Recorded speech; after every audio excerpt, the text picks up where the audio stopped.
You're listening to the Hayek Program podcast. This podcast includes audio from lectures, interviews, and discussions from scholars and visitors of the F.A. Hayek Program for Advanced Study in Philosophy, Politics, and Economics at the Mercatus Center at George Mason University. To learn more about the Hayek Program, visit hayek.mercatus.org. To learn about graduate student fellowship opportunities with the Mercatus Center at George Mason University for students at Mason as well as at universities across the globe, please visit students.mercatus.org. Hello, I'm Chris Coyne, the Associate Director of the F.A. Hayek Program and a Professor of Economics at George Mason University. And today I am happy to be joined by Abigail Hall, who is an Associate Professor of Economics at the University of Tampa. Abby, thank you for talking with me today. Sure. Thanks so much for having me. We are talking about your contribution to the new volume that was just published, The Legacy of Robert Higgs. And the title of your chapter is Ideology, Crisis, and the Ratchet Effect, Retrospect and Prospects. And so we're going to be talking during our conversation today about the Ratchet Effect. We'll talk a little bit about what it entails, and then we'll move on to some common misunderstandings, and then kind of close up by talking about the ongoing relevance of that framework. So let me begin by asking you, in a broad sense, to talk about how Bob Higgs's work influenced and motivated your chapter. So to talk about influence on the chapter specifically, I think it's important to situate Bob's work in my own broader work because it's featured quite prominently. So the motivation for the chapter is really just kind of a going back to something that I have utilized frequently in my own research to talk about expansions in the scale and scope of government. And so I think the title of the chapter really encompasses what I'm attempting to do, which is to look at the basis of the framework that Bob developed and other people have taken up, and to see what have we learned so far, and then also look for opportunities to expand that framework, because I think it has a lot to offer in terms of future scholarship. And so I wanted to put together in this chapter something that would tell people what we've seen from this framework kind of so far, and then also offer some what I think are really promising avenues for research. Yeah, I know that Bob Higgs's work in general has had a big influence on your thinking. Do you remember the first time when it was that you met him in person? I do. And I was a graduate student at George Mason, and he had come up to give a talk. And I think it was one of the few times in my career as a student where I met someone and I was genuinely nervous to meet them, because I felt like this was someone who I wanted to know. And I really, really liked the work that he had done. And just from the very beginning, he was so incredibly nice. I don't remember what I asked him. Again, I was so nervous. I probably falling all over myself. But that was the first time that I had met him, not the first time I'd been introduced to his work. And then after that, I had the chance to not only read a lot more of Bob's work, but also to correspond with Bob. And we have developed a friendly rapport over the years. And so he's been remarkably influential and helpful in developing my own thinking as a graduate student, then also beyond that as well. And so it's not just the work that I talk about in the chapter that's been influential, but also his overall body of work, and then asking him questions has also been really influential. Yeah, I would say that certainly for the joint work that you and I have done together, which is pretty large portfolio now, Bob's definitely been a kind of an animating force intellectually behind most of it. And you two also, didn't you also speak at a few summer seminars together that the Independent Institute put on? Yes, we did. So this would have been, again, when I was a graduate student early in my academic career, that I had the opportunity to go speak at these summer seminars that the Independent Institute was putting on. I mean, I think the ones that where I worked with Bob were out in California. And so that was a really interesting and a really good experience for me, because I got to see a couple of things. I got to experience Bob as a teacher or as a professor, and as he was presenting his own work.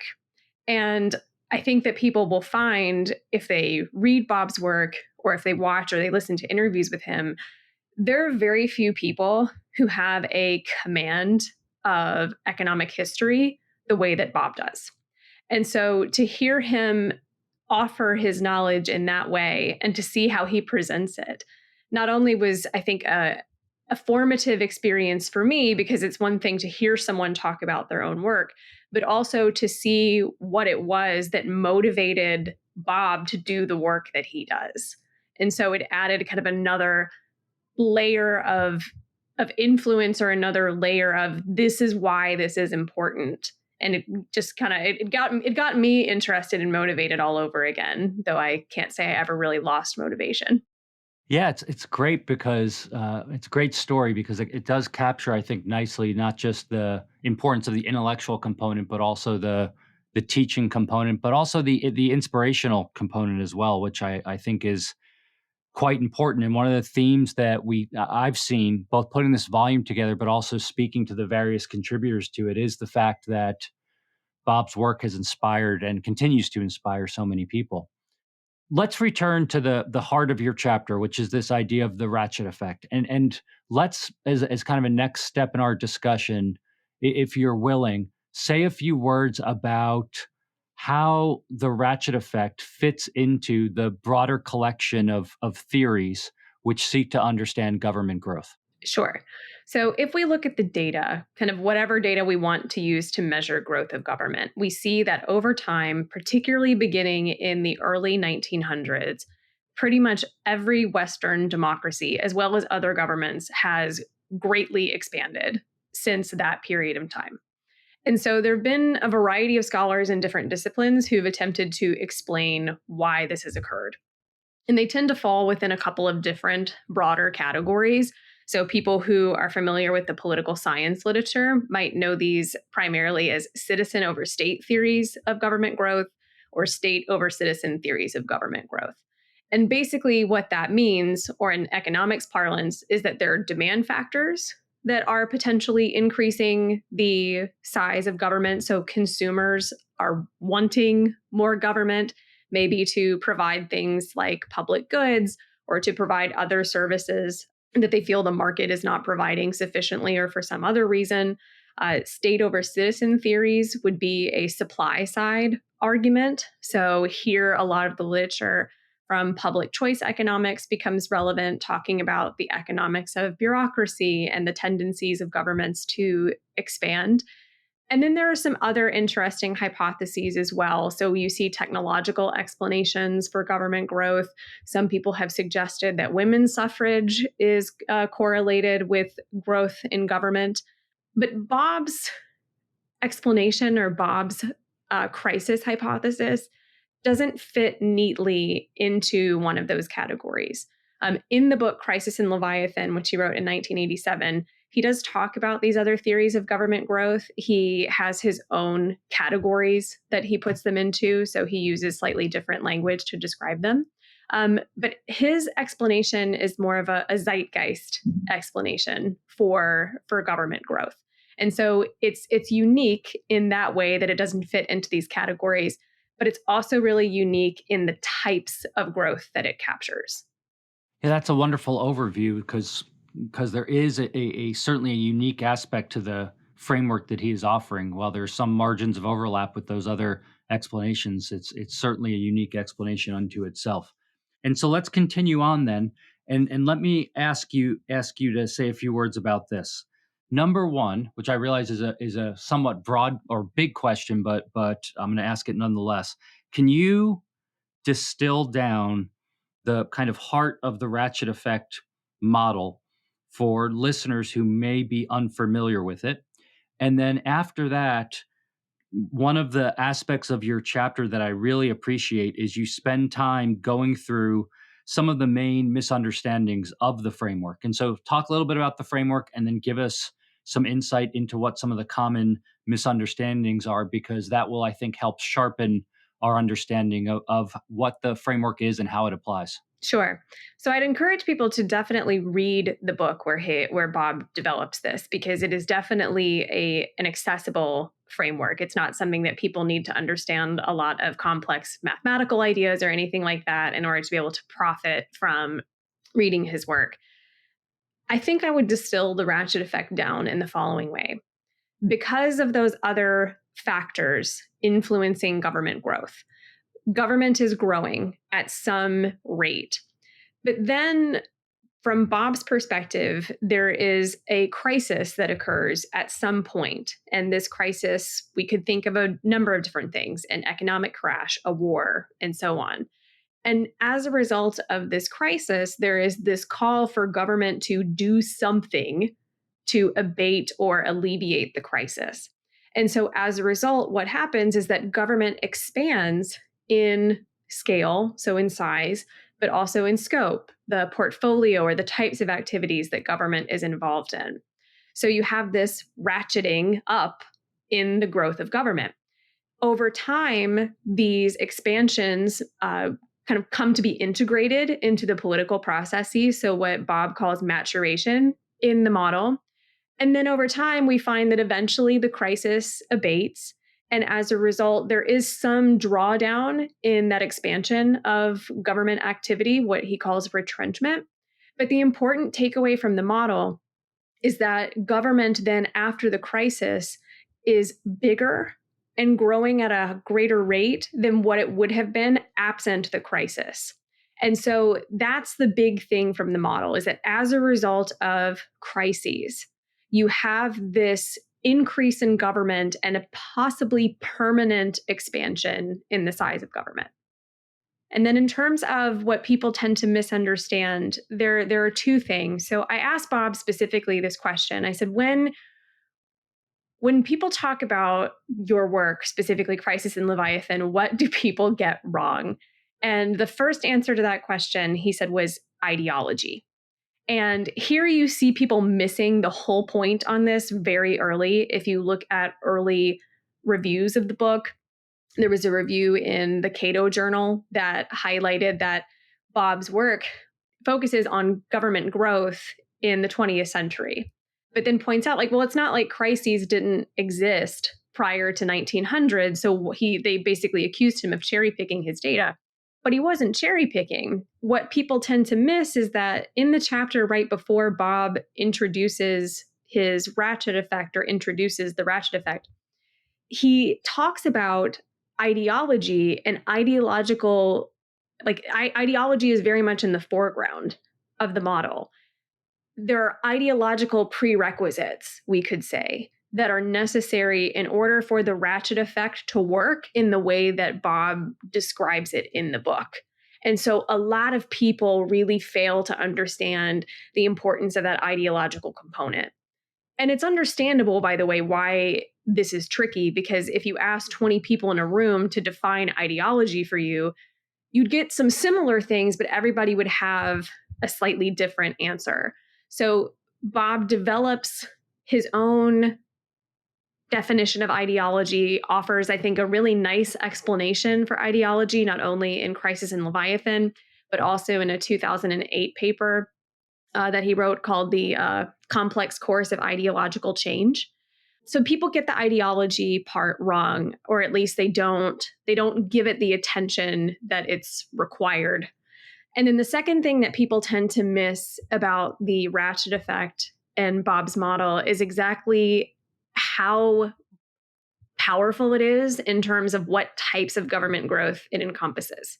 So a lot of literature that has used Bob's work in this way have focused exclusively on growth in the scale of government. So they look at government spending as a percentage of GDP. They look at the number of government employees to measure the size of government.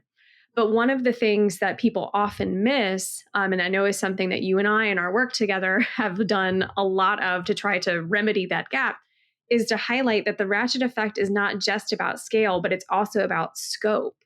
And so if you really want to understand not only growth of government, but then also the costs associated with various government activities, then understanding that scope component is also really important.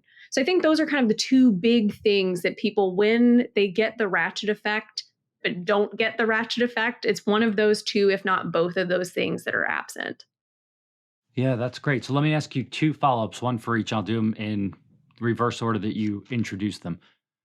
Just for our listeners, explain, if you will, what scope is and how you talked about scale being measurement of employees, budget size, expenditures, those type of things. Can you just say a few words about what scope would entail to contrast the categories? Sure. So, scope we can think about as the portfolio of activities in which government is engaged. So, it's not just the number of people, but it's the activities in which people are engaged. A simple example of that might be something like in the wake of 9/11 and the creation of kind of the counterterrorism policy that we know today, state and local police departments expanding their operations to include counterterrorism in addition to what they do on their day-to-day basis. That would be an example of scope. Scope is tricky because it's really difficult, if not impossible, for us to measure. And so, especially for economists who might be interested in engaging Bob's work, a lot of the statistical tools that economists tend to be comfortable with employing aren't appropriate or have a really difficult time measuring that scope component. Yeah, and related to this, the reason I think it matters, in addition to just getting the details right, is that you can envision a situation, and there are situations in the actual world where the scale, so the monetary expenditure, the budget of some government agency or subset of an agency remains constant, but the range of activities they can undertake expands. Your point about the counterterrorism captures it nicely. You could have a fixed budget, but all of a sudden you get new powers and then the scope increases. The other question I wanted to ask you, and it's a question of asking you to say a bit more. So I appreciated very much the point you're raising about ideology. Can you say a few words about how that fits into the ratchet effect? Because you gave us an overview of the ratchet effect. How does ideology matter for that growth in government? Sure. So, one of the things about ideology, again, is that people, no social scientist would tell you that that ideology doesn't matter, and yet we don't have a functional definition of ideology that everyone agrees on. But ideology for the ratchet effect is important because the ideological landscape, if you will, determines what is permissible and what is not permissible in terms of government activity. And so the point that Bob is making in Crisis in Leviathan and that he makes elsewhere is that prior to the point where he begins his analysis, so this gets back to that criticism that was levied really early when the book was published. Prior to that point, he says the ideological conditions for this massive government expansion in times of crisis was not there. Now, the component pieces were kind of being put into place, and he talks about this ideological change elsewhere, as I mentioned.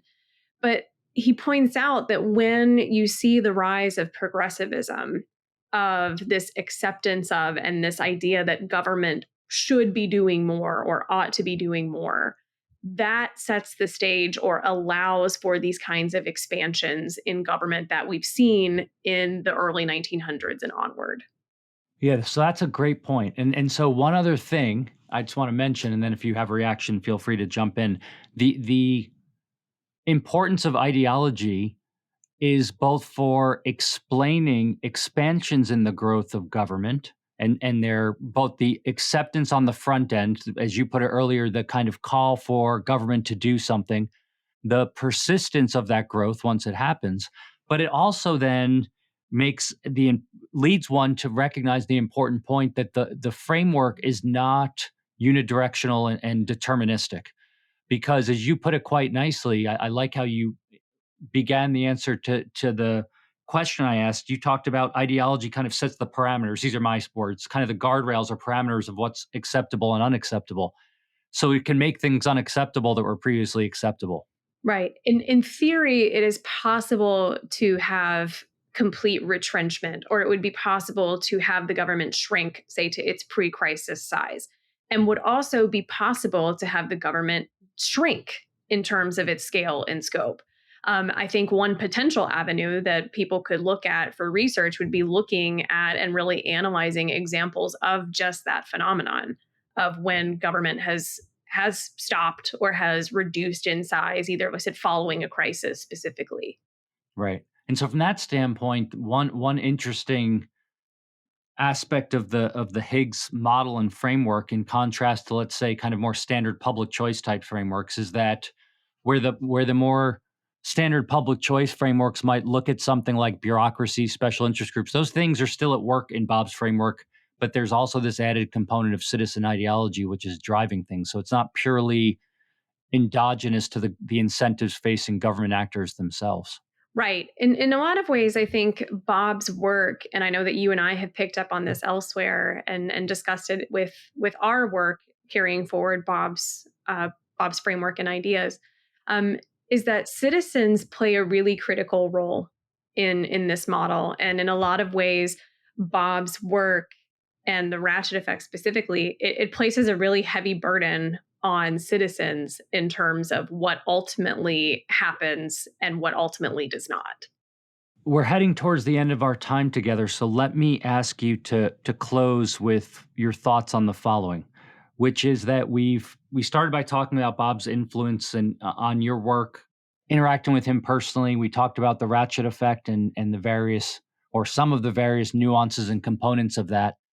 What do you see as the lasting and overarching legacy of Bob Higgs's research program as it pertains to these issues of government growth, crisis, and so on? The conclusion of your chapter does a wonderful job, I think, laying out a whole series of different areas where future research is relevant, and also where there's real opportunity. So say a few words about that, if you will. One of the things I think that is critical about Bob's work as a whole is that I think he's really on the money in terms of helping us understand things like government growth. His framework, I remember when I first encountered Crisis in Leviathan and I read it, it was like a light bulb turned on and someone said, "Oh, this I think he's nailed this one." Right? Again, because as you've mentioned, the public choice scenarios, the demand for more government are all there in the framework, but he has an element that other people have neglected.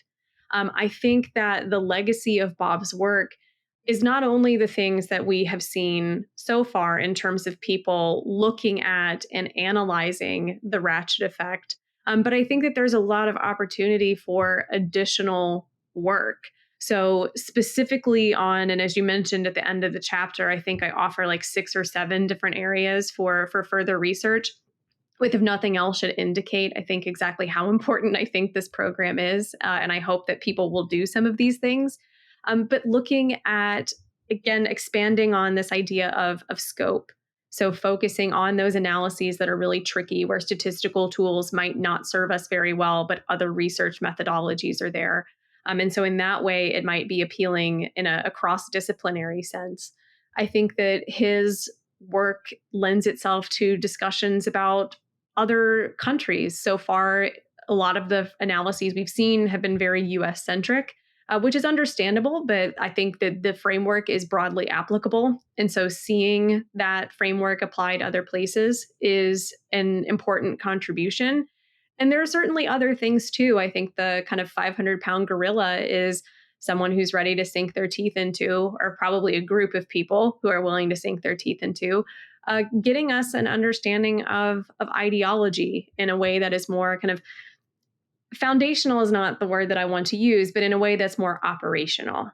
And so if you look at the literature, especially in like economics, there's literature on like, the economic ideology or economics as an ideology, but we don't have an economics of ideology. And so I think that there's a lot of potential for expanding this framework. And certainly it will continue to loom large in the work that I do. And I hope that other people will pick it up as well. Well, thank you for that. For listeners who are interested in reading more about what Abby talked about, I urge you to pick up the volume Legacy of Robert Higgs, which was recently published by the Mercatus Center.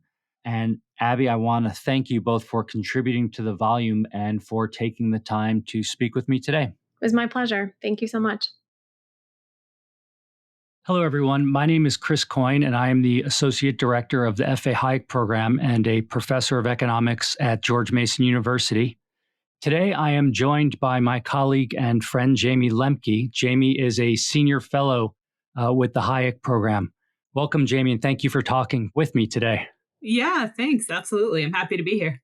We are talking about your contribution to the recently published volume, The Legacy of Robert Higgs, which seeks to both celebrate the work of Bob Higgs, but also provide readers with some insight into its ongoing relevance.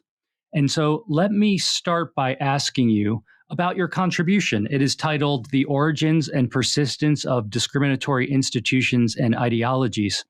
And so I thought the first thing we might discuss is how you see Bob Higgs's work motivating your chapter and the core ideas and how it is incorporated into your chapter.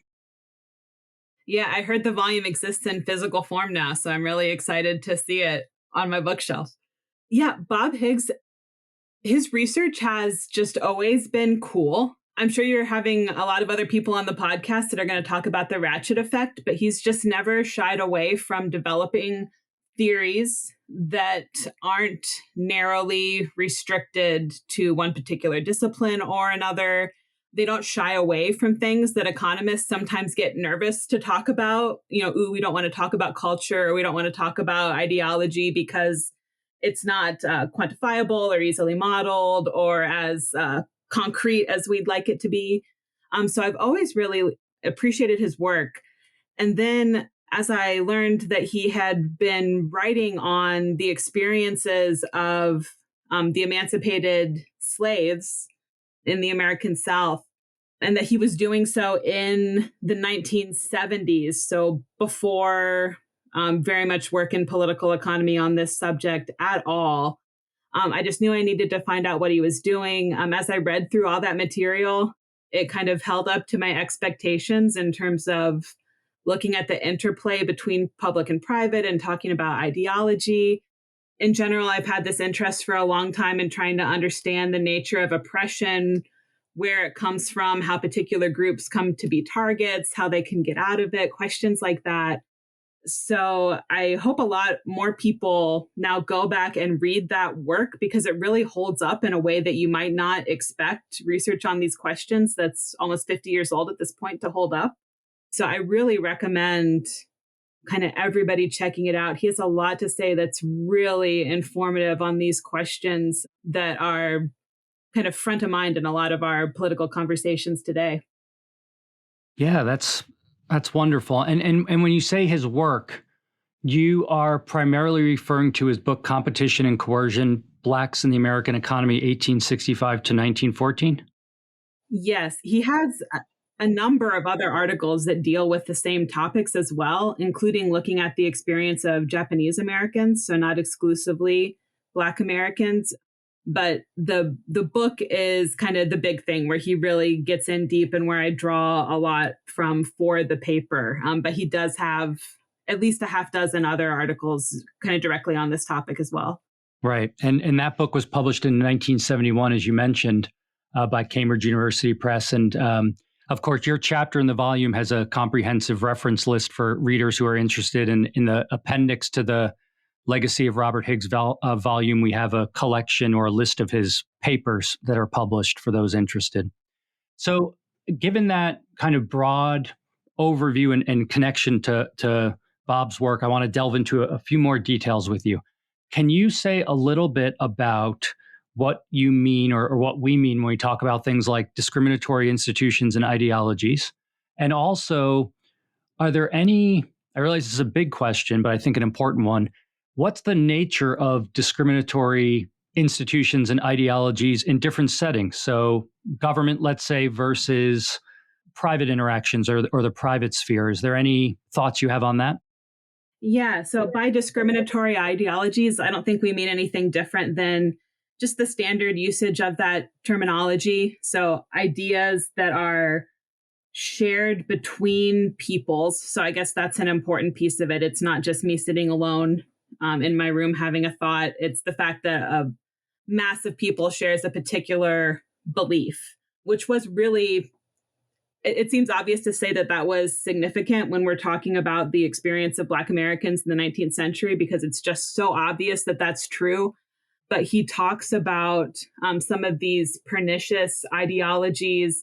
You know, there's even a belief that some people have at this time that we must keep Black Americans enslaved because they'll literally die off. They're incapable of keeping themselves alive.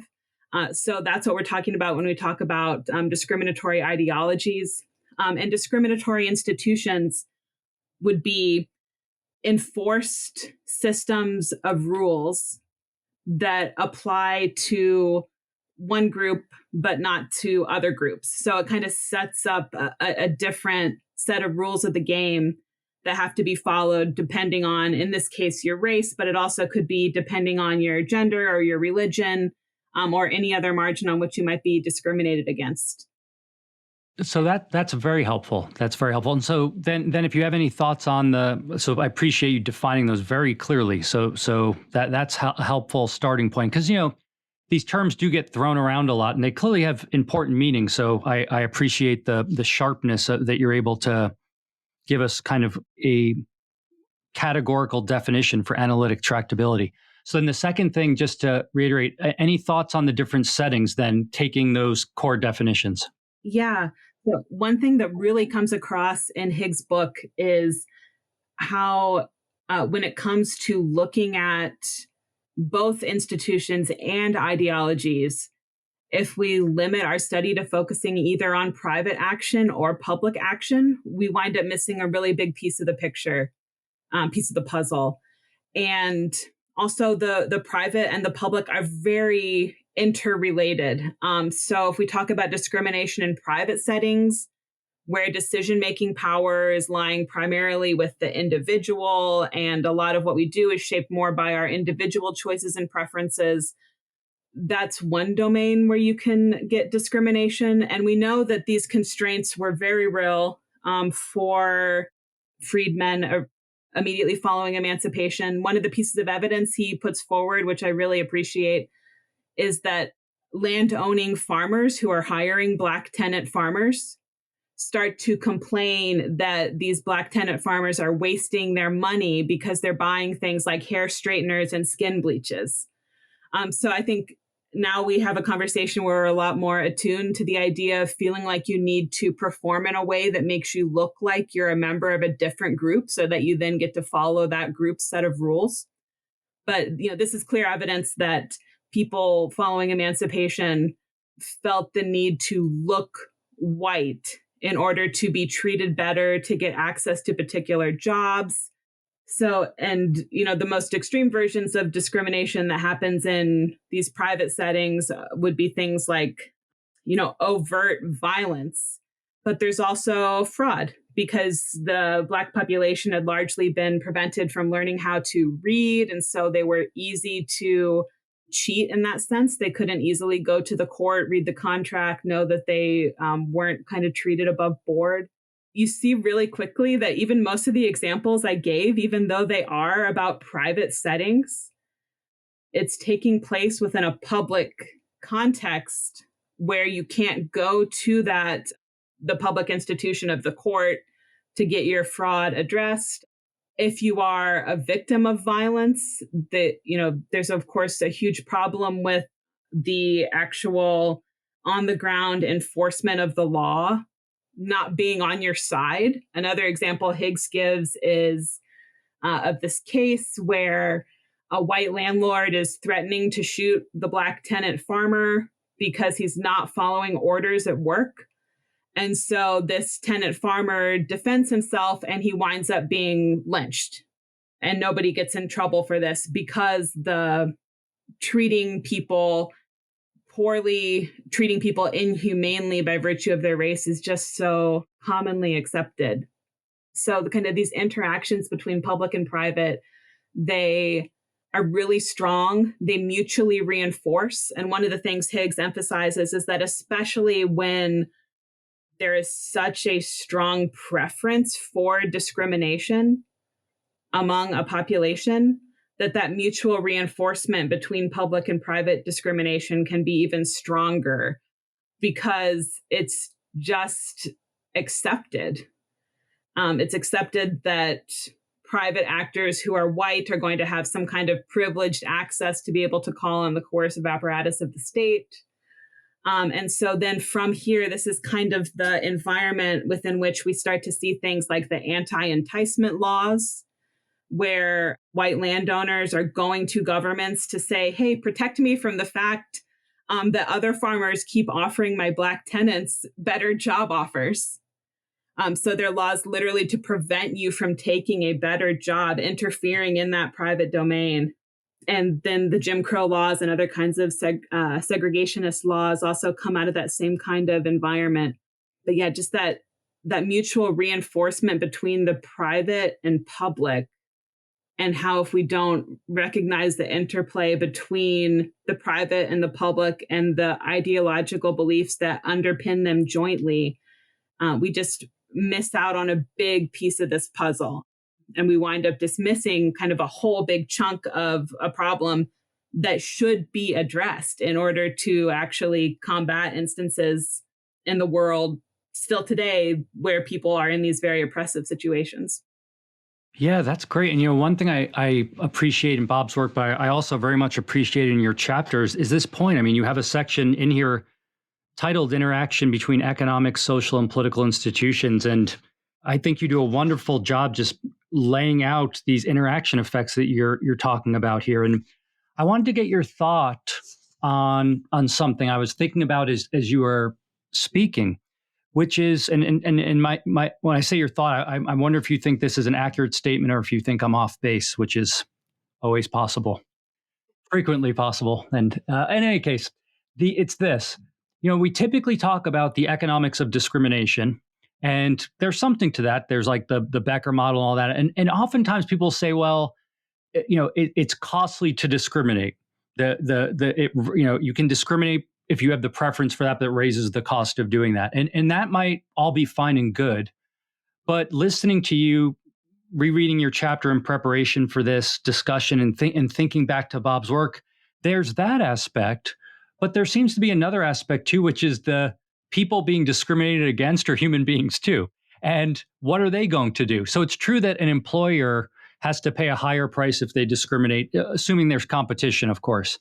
But a whole nother aspect of this is how can the people who are being systematically discriminated against, what can they do? And so then the question becomes, what is the response to, as you put it quite nicely, the interaction effects, the underlying ideologies, which can reinforce one another? And so do you think I've characterized Bob's work and your own contributions to this in light of kind of the standard economics of discrimination correctly, or is there more to it, or I'm off base? Or absolutely. One thing I would add to it is that something that comes out of Bob's work is that he almost suggests that there's a cost to not discriminating, depending on what the ideological environment is. So in this particular case, you have people who have kept others enslaved because they've convinced themselves that those people are not quite human and that they're actually doing the right thing. So now to accept that was the wrong thing, you not only have the financial cost of, hey, I might lose out on business if I don't hire the best workers. You have kind of the social or moral or personal cost, however you'd want to frame it, of kind of having to admit to yourself that you've been a terrible person and you've committed, you've contributed to heinous crimes. So I think it complicates the kind of standard economics of discrimination in one way by suggesting, kind of putting some more meat on the bones of the idea that discrimination won't always be perceived as a cost, which has always been acknowledged in that literature. But I think this just puts more concreteness around that idea. And then, of course, this also kind of emphasizes the non-competitive way that markets can be structured, especially when you get political involvement. Like the increase in wages in just the first few years following emancipation for those Black farmers was astonishing. They were very much better off because they had to be convinced by people that by people who may have been former slavers, so they would not all be all that inclined to do any favors for. And they had to be convinced by those folks to take their job. There was robust competition. Of course, the work that those individuals had been doing in the Southern economy, they were just vastly undercompensated for. So there's a huge spike in their wages. And so you see a little bit of that. Becker, the market is working to pull out the discrimination kind of argument there, but it doesn't take very long before, the farmers, the white landowning farmers, start to try to form cartels. They're not super successful. They don't hold up. So they go to government to try to get these anti-enticement laws. They make arguments about the health of the economy and wind up eroding the capability of that kind of mechanism to work. It's a powerful way of like you said, adding meat to the bones of the way many think about the economics of discrimination. So now I want to transition into, that's kind of the diagnostics of the issue, if you will. So then what ways, if any, can ordinary people deal with this? So if we talk about discriminatory institutions and ideologies and recognizing these interaction effects between these different spheres, the social, economic, and political, then what kind of arrangements or interventions or changes, whether endogenous or exogenous, can aid people in navigating these things? People that are subject to the kind of brutal effects of the discrimination.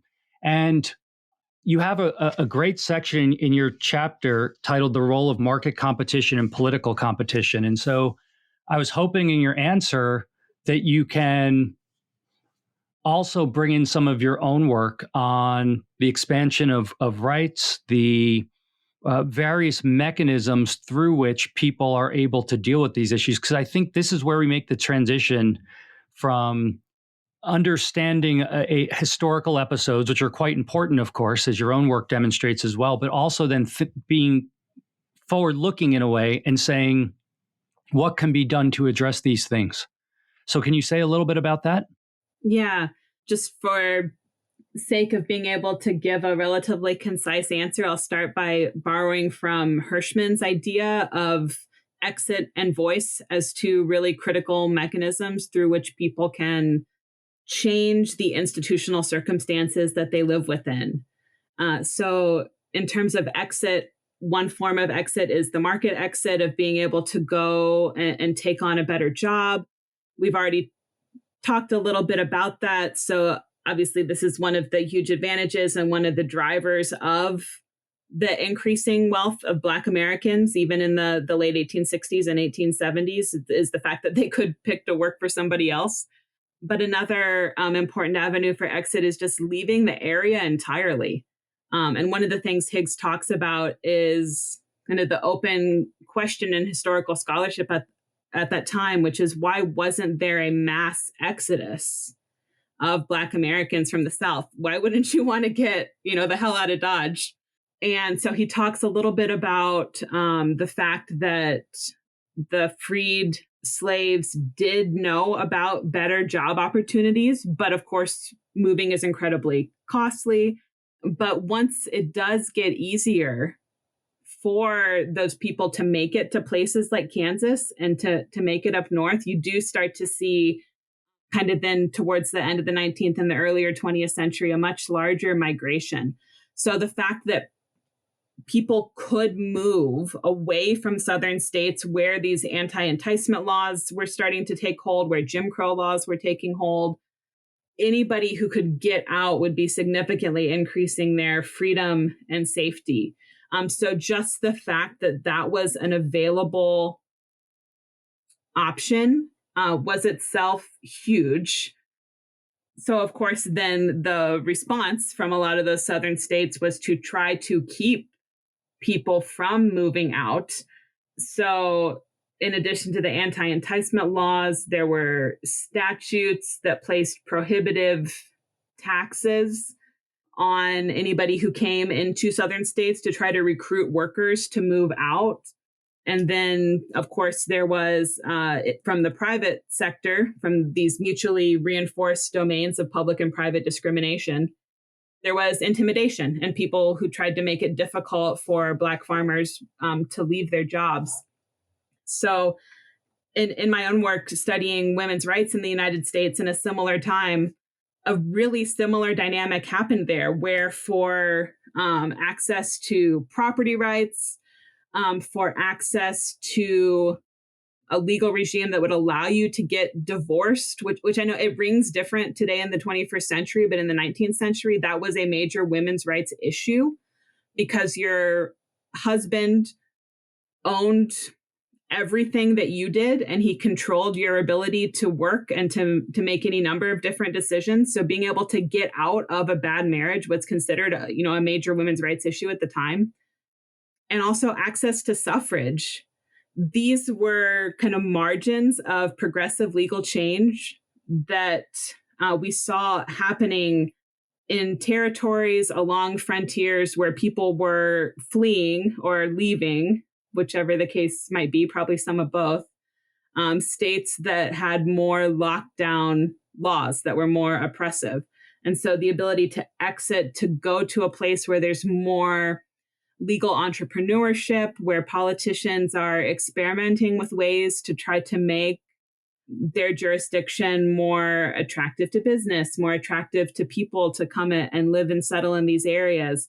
Just the use of that right of exit is associated with a lot of progressive advancement in the 19th century in the US. In general, it's something, just kind of the question of what are the circumstances under which exit can work for people globally in the modern day, where nation states have more concrete borders in many parts of the world. These are open research questions that there's a lot more work to be done on still. But then I'll just say a little bit on voice, so I don't go on too long. But voice also is another key mechanism. So if the argument is that this underlying ideology is so strong that the collective choice processes are failing Black Americans and the private institutions are failing Black Americans, then kind of what option do you have left but to try to change that underlying ideology? So this is where things like access to education, freedom of speech, and both kind of political institutions and social practices that preserve those things wind up being really important to getting at the ideologies that are kind of the beating heart of all of these challenges that discriminated groups wind up facing. Yeah, that's wonderful. Thank you for that. And that transitions nicely, I think, into my final question. And you touched upon some of this with these areas for open research, which I'm very appreciative of. And in your chapter, you concluded by talking about directions for new research. But let me ask you this as a final question. Can you kind of sum up what you see as the legacy of Robert Higgs? And I asked you in the opening how he motivated kind of some of the questions that you ask in your own research. But now I'm trying to get at what you see as his ongoing relevance of his research program. Yeah. What I'm going to take away from this time that I got to spend with his work that I'm so grateful for is, first, the value of asking the important rather than the easy questions. It would not have been easy to be writing on racial issues within a university in the 1970s. And it also would not have been easy as an economist at a time that the discipline was kind of trying to move away from what we would today call analytical or historical narratives and trying to focus more on clean empirics, on clean, thinner models. So very concise, clear explanations, unidirectional explanations of change. And he's bringing in this really kind of complicated, messy question and complicated, messy answer. And so the second thing I would say is not shying away also from the complicated answer to those important questions.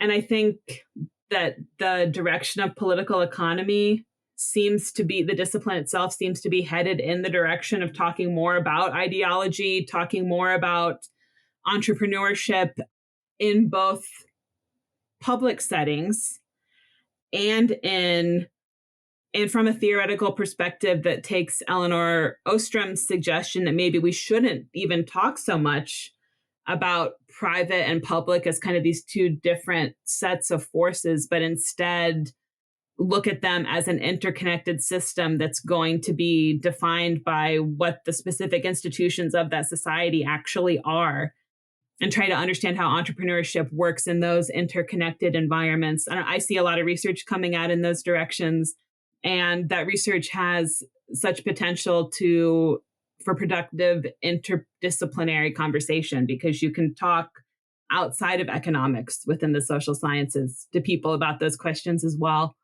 So yeah, that's kind of what I took away. Obviously, I would never commit the fallacy of trying to specifically predict what Higgs' legacy would be. But if I got to have a tiny little influence on what it is, that would be what I would hope people take out. That's wonderful. And let me thank you for speaking with me today, but for writing a wonderful chapter for the volume. I hope listeners will pick up the book, The Legacy of Robert Higgs, and check out Jayme's chapter as well as the other contributions. But let me just also say in closing, you discussed your own work. I view it in many ways as kind of the current example, the standard bearer of doing the exact type of work that Bob Higgs was trying to do. A different topic, but exactly what you were getting at, appreciating the nuance of things, not shying away from hard questions, facing head on the brutality of these and the oppression that can take place. Human beings can do terrible things to other human beings, but then creatively thinking about ways to navigate that while respecting all these different perspectives and interactions between the complexities of the world. And so I want to thank you for serving as a model for this type of work as well. And any final words before we part ways? No, I'm not going to be able to get out of the room because my head's going to be so big. Thanks for supporting this work and putting together the volume. And I really appreciate that you invited me to contribute, because I learned a lot from working on this project. All right. Thank you, Jayme. Thanks, Chris. Hello, my name is Chris Coyne, and I am the Associate Director of the F.A. Hayek Program and a Professor of Economics at George Mason University. And today I am happy to be joined by Dr. Anthony Gregory, who is a Hoover Fellow at the Hoover Institution. Anthony, thank you so much for speaking with me today. Hi, Chris. It's so wonderful to be with you today. We are here to discuss your contribution to the recently published volume, The Legacy of Robert Higgs.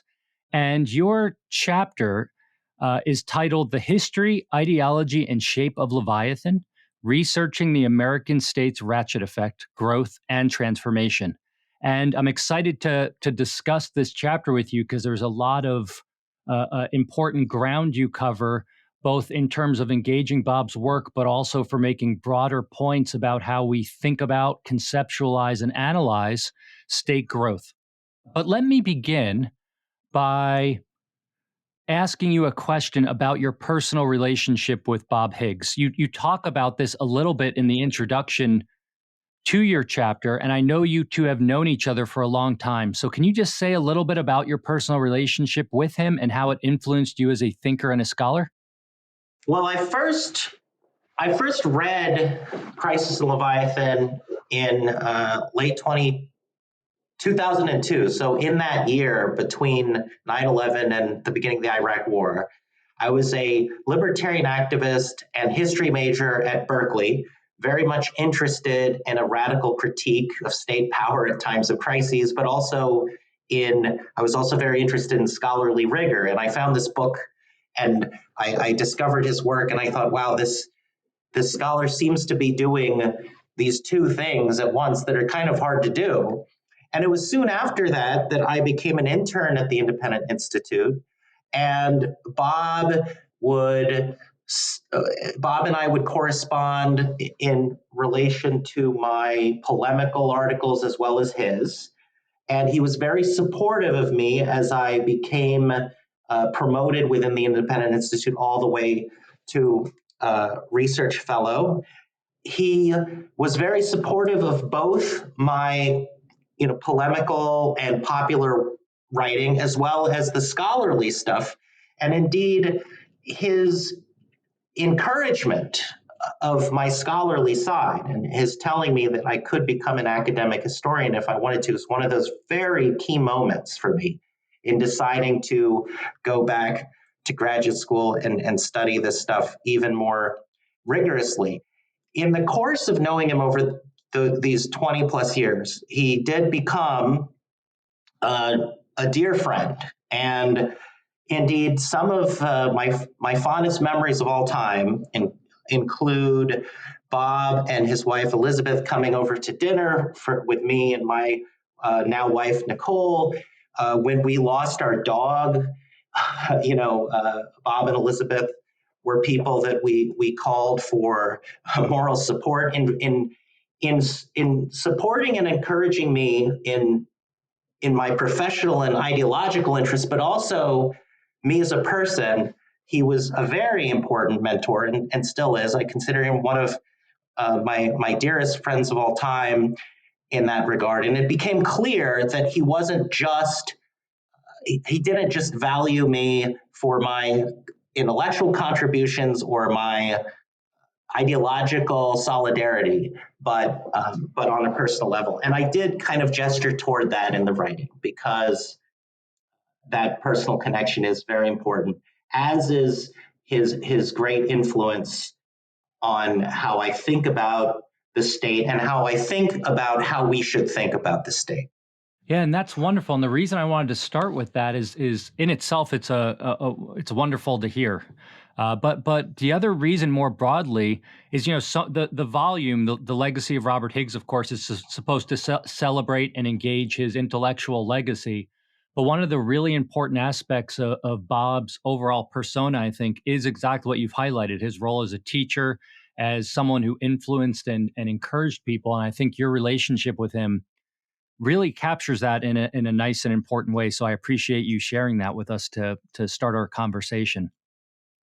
Let's now turn to kind of the foundations of your chapter, which is this idea of the Ratchet Effect. And, as you mentioned in your comments, you're trained as a historian. You did your advanced graduate work as a historian. Many of the contributors to the volume are trained as economists or political economists. And so I especially appreciate your perspective, and I want to hear more about it as it pertains to the following. How do you, as an intellectual in general, but specifically as a historian, view the Ratchet Effect framework? How do you view the role of ideology? Because you have a wonderful section in your chapter called Historicizing Ideology, where you talk about Bob's conception of ideology and how it kind of fits in the broader landscape. And so I was hoping you'd say a few words about that. Absolutely. Thanks for the question. So the Ratchet Effect generally refers to this tendency or this pattern of the state to mobilize and expand in power and size, especially during crises, and then to recede but not all the way.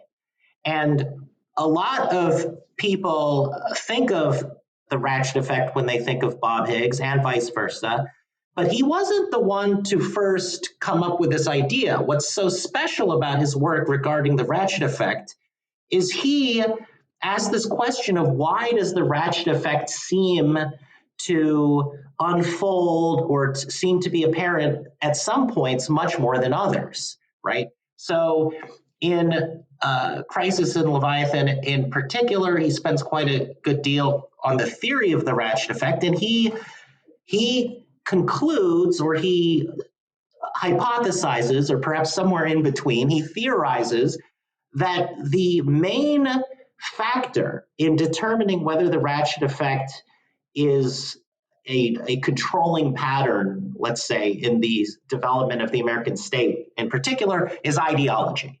It's what the American people, which admittedly is a difficult thing to nail down, but what the people will put up with, what they support, what they won't support.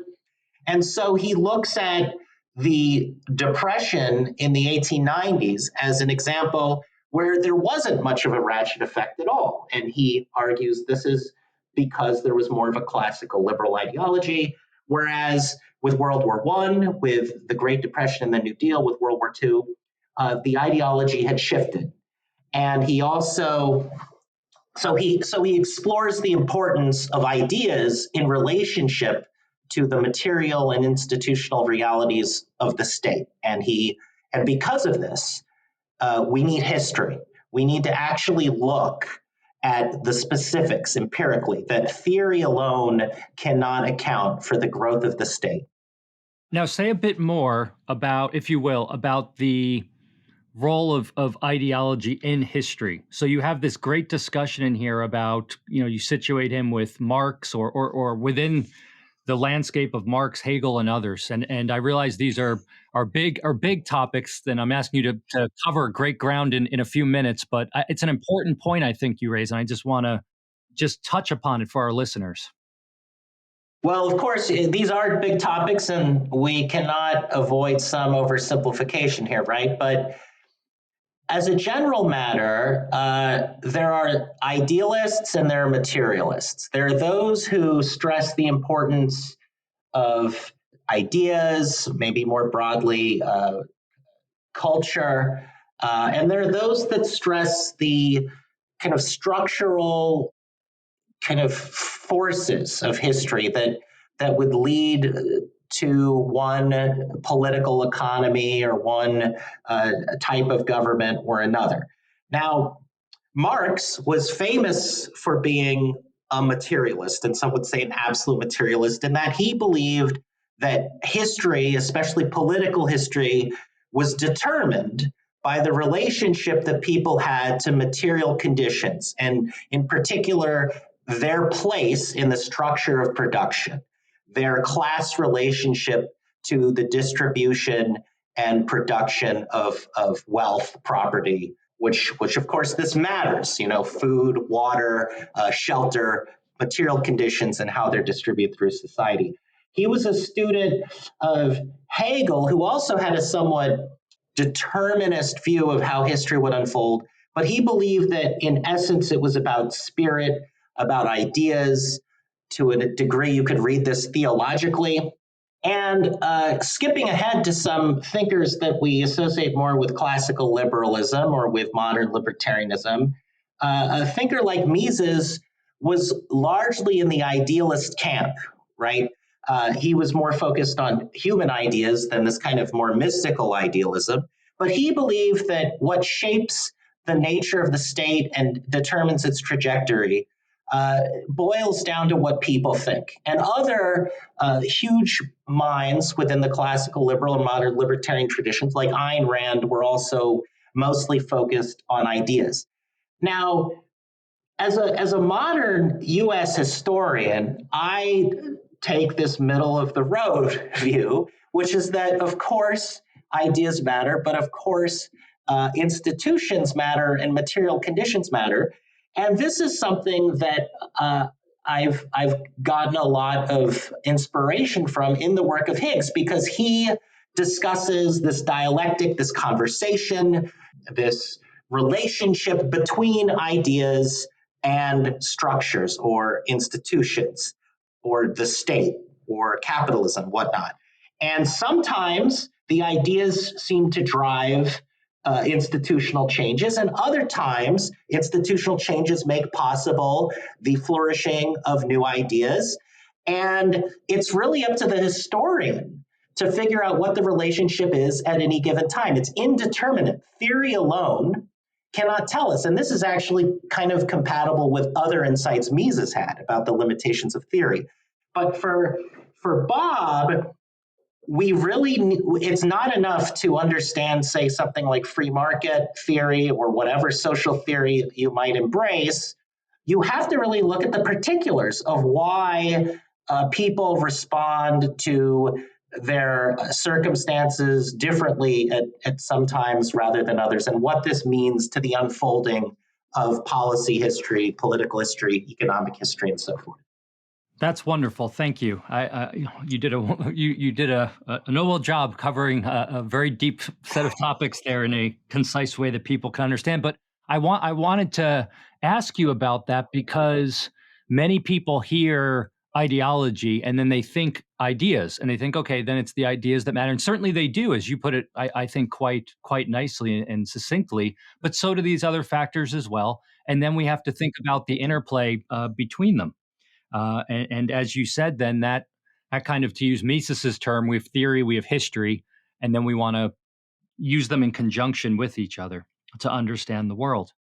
Continuing on with your chapter, I want to turn to the next couple sections because you raise another really important point that I want to discuss with you and first have you talk a little bit about, so to introduce our listeners to it. But you warn against the temptation to fall prey to what you call simple declension narratives.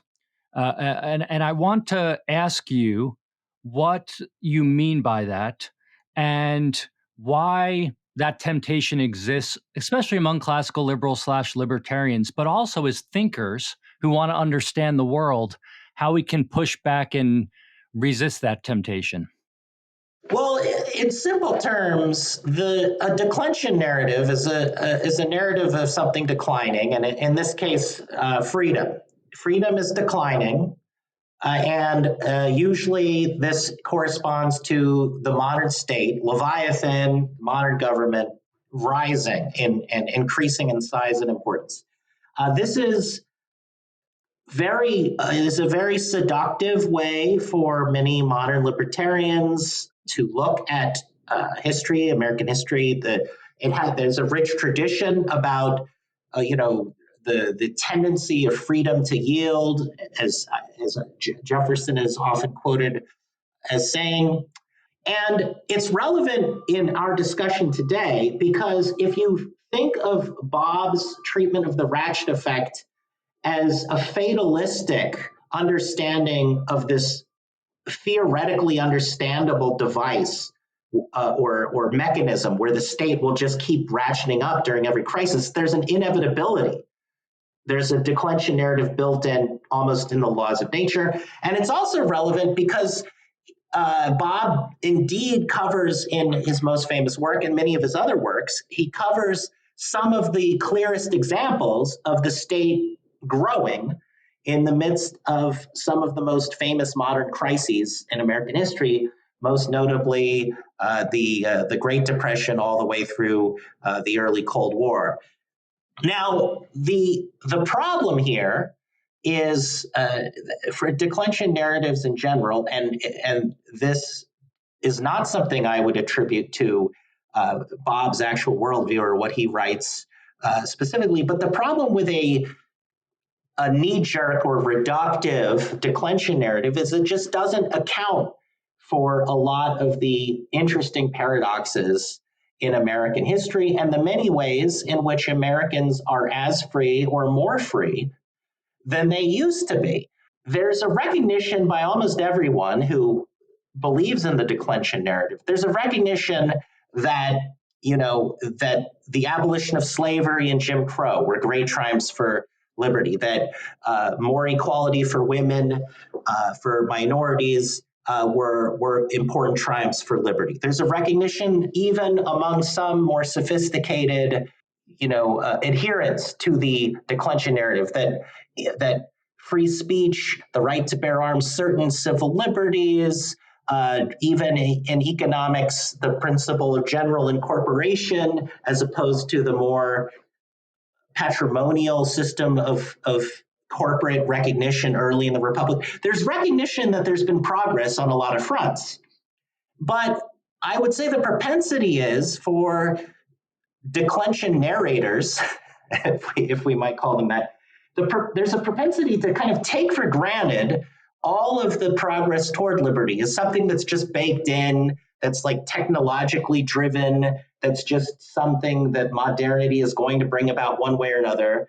Or there's a tendency to downplay the importance of all this, because otherwise a simplistic understanding of the relationship between the size of the state and the amount of freedom we have would become unsustainable, because indeed, by many measurements, the modern state is much larger. The central state's much larger in terms of how much it spends than it once was, although even there we can quibble around the edges.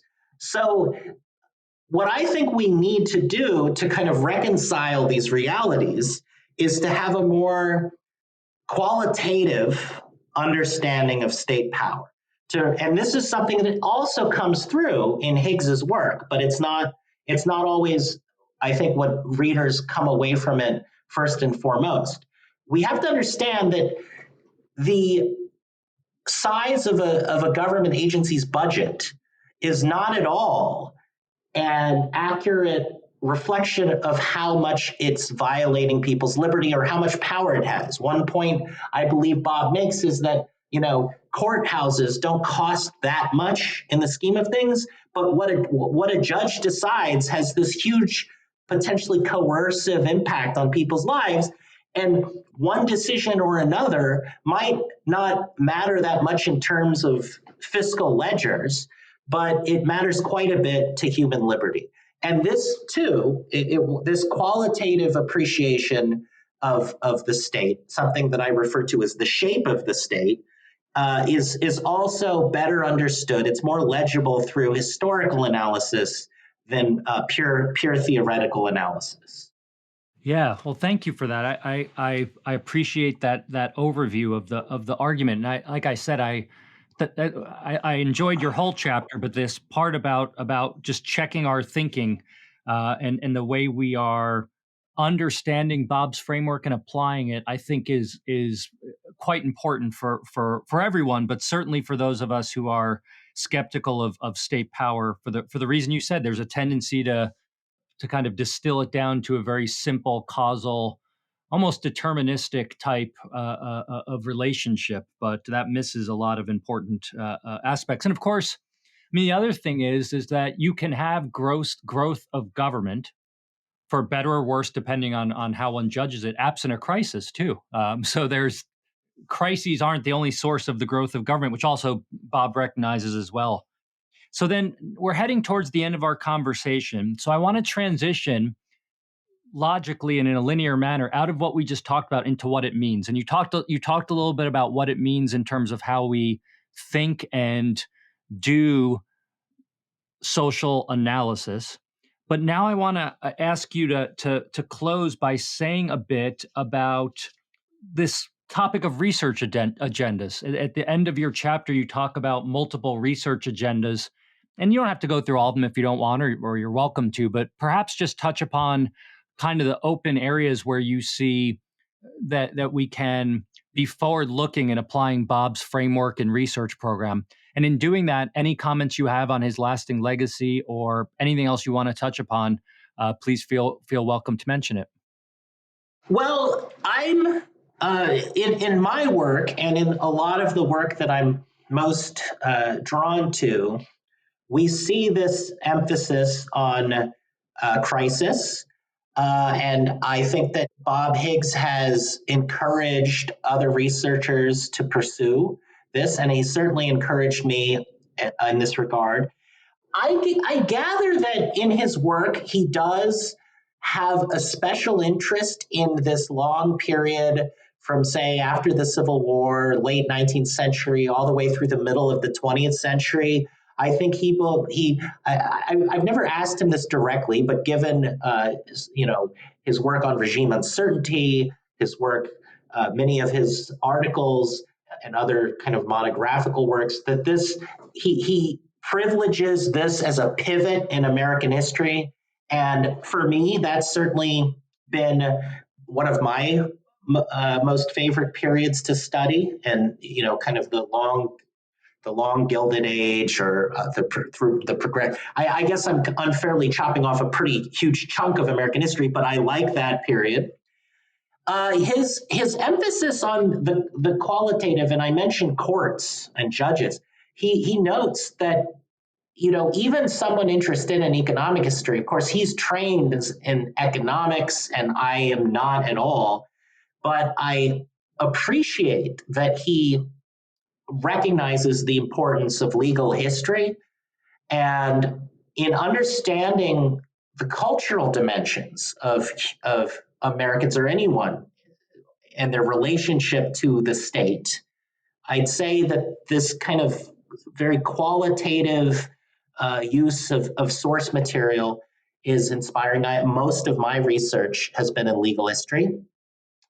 And his focus on ideology and his willingness to engage both the nuts and bolts of actual policy formation and these very theoretical questions of what drives historical change and the relationship between ideas and material factors. This should inspire work as well. It inspires mine, and indeed, I'm very interested now on radical liberal thinkers of different sorts of the 20th century and their own understanding, not just of ideology, but of theories of history. And so this gets a little bit more abstract and a little meta in our analysis. We don't usually think of Higgs as inspiring this kind of work, but I think he should. I think that if we want to indeed push on some of the questions he raises and take them into new directions, I'm interested in historicizing ideology itself, because he uses it as this somewhat stable category of analysis. You need something that's not totally a moving target throughout history. But ideology itself, as he describes it, seems to me a largely late modern phenomenon, which is not to say ideas and people's kind of cultural relationship to power wasn't important, say in the early modern or medieval or early eras. Of course it was. But there's something about his formulation of ideology, which I invite everyone to really study, because I think it's very compelling. I wonder if that formulation itself isn't itself somewhat of a product of historical contingency.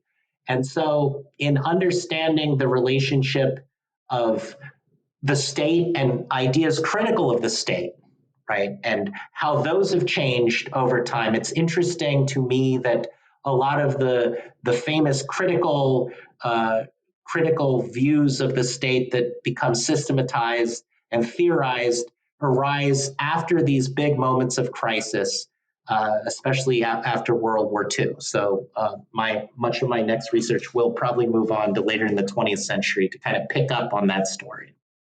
If I may, just the one last word about Bob's legacy. I mentioned some kind of personal connections I've had, but I do want to underline that even though I've been a little less in contact with him about either scholarship or politics in the most recent years, he continues to be this model of not just scholarship and political passion and a sense of justice, which are two things that are sometimes hard to balance. But he also remains honest in the limitations of even what our own ideas can tell us about the world. And he has this accessibility and interpersonal humility, and that also should stand as a model for scholars to come. Well, thank you very much for that, Anthony. And for listeners who are interested in reading more about what Anthony and I discussed, as well as other ideas associated with Robert Higgs' research program, I urge them to pick up the book, The Legacy of Robert Higgs, which was recently published by the Mercatus Center. Anthony, I want to thank you for both contributing to the volume and for spending time with me today. Thank you so much. You're welcome, and thanks for inviting me in both regards, Chris.